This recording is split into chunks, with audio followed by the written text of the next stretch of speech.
ఛానలుకి స్వాగతం।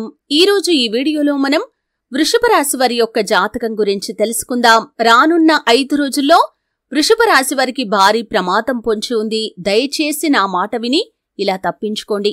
అయితే వృషభ రాశి వారి యొక్క జీవితం ఏ విధంగా ఉంటుంది, అలాగే రానున్న 5 రోజుల్లో వారికి పొంచి ఉన్నటువంటి భారీ ప్రమాదం ఏంటి, ఎటువంటి జాగ్రత్తలు తీసుకోవటం ద్వారా ఆ ప్రమాదం నుండి వృషభ రాశి వ్యక్తులు బయటపడగలుగుతారు, ఈ పూర్తి అంశాలు అన్నీ కూడా ఈ రోజు ఈ వీడియోలో వివరంగా తెలుసుకుందాం। వీడియోలోకి వెళ్లే ముందు మా చిన్న రిక్వెస్ట్ ఏంటంటే, ఇదివరకు మా ఛానల్ ని మీరు సబ్స్క్రైబ్ చేసుకోనట్లయితే సబ్స్క్రైబ్ చేసుకోండి, అలాగే పక్కన ఉన్న గంట సింబల్ మీద ఆల్ అప్డేట్స్ ని క్లిక్ చేయండి। అప్పుడే మేము అప్లోడ్ చేసే ప్రతి వీడియోకి మీకు నోటిఫికేషన్ అనేది వస్తుంది। ఇక వివరాల్లోకి వెళ్తే కనుక, శ్రీ వారాహిదేవి జ్యోతిష్యాలయం నంబర్ 1 వశీకరణ స్పెషలిస్ట్ పండిట్ పవన్ నంబూదరి కేరళ తాంత్రిక్ గురువు గారు విద్య, ఉద్యోగం, వ్యాపారం, పెళ్లి, ఆరోగ్యం, నాగదోషం, సంతానం, రాజకీయం, వామాచార దోషం, భార్యాభర్తల మధ్య గొడవలు, అత్తాకోడళ్ల మధ్య గొడవలు, ప్రేమించి మోసపోవటం, స్త్రీ పురుషుల వశీకరణం, ధనం నిలబడలేకపోవటం, మీ ఇటువంటి ఏ సమస్యలకైనా 24 గంటల్లో పరిష్కారం లభించును। సంప్రదించాల్సిన ఫోన్ నంబర్ 9043637512।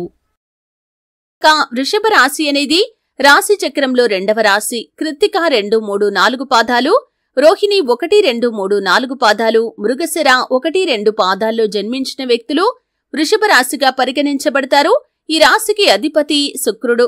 ముందుగా వీరి యొక్క మనస్తత్వం మనం గమనిస్తే కనుక చాలా మంచి వ్యక్తులనే చెప్పుకోవాలి। సహనం, ఓపిక ఎక్కువగా ఉంటుంది। దృఢ సంకల్పంతో కార్యాచరణ శక్తిని కలిగి ఉంటారు। అలాగే అనుకున్నది సాధించేంత వరకు నిద్రపోని మనస్తత్వం కలవారుగా కూడా ఉంటారు। అలాగే ఇతరులను ప్రేమించే గుణం ఉంటుంది। అందాన్ని ఆరాధిస్తారు, అలాగే సంగీతాన్ని ఆస్వాదిస్తారు। ఫలితాల కోసం ఎంత కాలమైనా నిరీక్షించే ఓపిక కూడా వీరిలో అధికంగా కనిపిస్తూ ఉంటుంది। అయితే రానున్న 5 రోజుల్లో ఒక ప్రమాదమైతే వృషభ రాశి వ్యక్తులకి పొంచి ఉంది। జాగ్రత్తగా ఉండాల్సిన పరిస్థితులైతే కనిపిస్తున్నాయి। మీపైన ఒక పెద్ద నింద మోపబడే అవకాశాలు ఉన్నాయి। ఈ విషయంలో వృషభ రాశి వ్యక్తులు తగిన జాగ్రత్త తీసుకోవాలి। అంటే మీ యొక్క ఇరుగు పొరుగు కుటుంబ సభ్యుల ద్వారా కానీ, మీరు పనిచేసే చోట ఒక వ్యక్తి ద్వారా కానీ మీరు ఈ నిందను భరించాల్సి వస్తుంది। మీరు చెయ్యని తప్పు మీరు చేసినట్లుగా వారు చిత్రీకరించే ప్రయత్నమైతే చేస్తారు। ఈ నింద మిమ్మల్ని మానసికంగా ఎంతగానో కృంగదీస్తుంది। కాబట్టి ఎవరితో ఏ పర్సనల్ విషయాలు మాట్లాడాలన్నా కానీ ఆచితూచి మాట్లాడండి। అలాగే మీరు పనిచేసే చోట పై అధికారుల గురించి తోటి ఉద్యోగస్తులతో మాట్లాడకూడదు।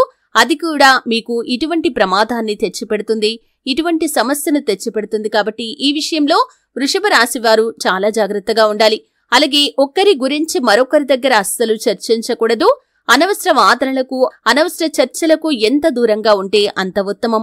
అలాగే ఇరుగు పొరుగు కుటుంబ సభ్యుల వద్ద కూడా ఒకరి గురించి మరొకరి దగ్గర చర్చించడం ద్వారా ఈ నింద మీరు మోయాల్సిన పరిస్థితులైతే మీకు ఎదురవుతాయి। కాబట్టి ఖచ్చితంగా జాగ్రత్త పడండి।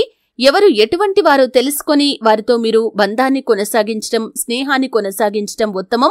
మీతో చక్కగా మాట్లాడుతూ మీ వెనకాల మీ గురించి చెడుగా ప్రచారం చేసే వ్యక్తులను మీరు ఎంత దూరం పెడితే అంత ఉత్తమం।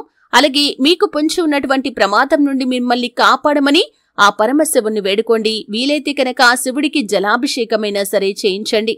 అంటే ఆ పరమశివుడు అభిషేక ప్రియుడు। చెంబడు నీళ్లతో మీరు అభిషేకం చేసినా మీకు ఎటువంటి బాధలు, కష్టాలు రాకుండా మిమ్మల్ని అనుగ్రహిస్తాడు। కాబట్టి జలాభిషేకమైనా సరే చేయండి। మీరు అభిషేకం చేసే నీటిలో బిల్వపత్రం వేసి అభిషేకం చేయటం వల్ల ఇంకా మంచి ఫలితాలైతే మీరు పొందుకోగలుగుతారు। అలాగే ఈ యొక్క వృషభ రాశి వ్యక్తులు స్నేహితులను ఎంపిక చేసుకునే విషయంలో కూడా తగిన జాగ్రత్తలు తీసుకోవాలి। మూర్ఖంగా వాదించే వారితో మీరు ఎట్టి పరిస్థితుల్లో కూడా స్నేహం చేయకూడదు। అలాగే మీ వెంటే ఉంటూ మీ వెనకాల మీ గురించి చెడుగా మాట్లాడే వ్యక్తులతో స్నేహం చేయకూడదు।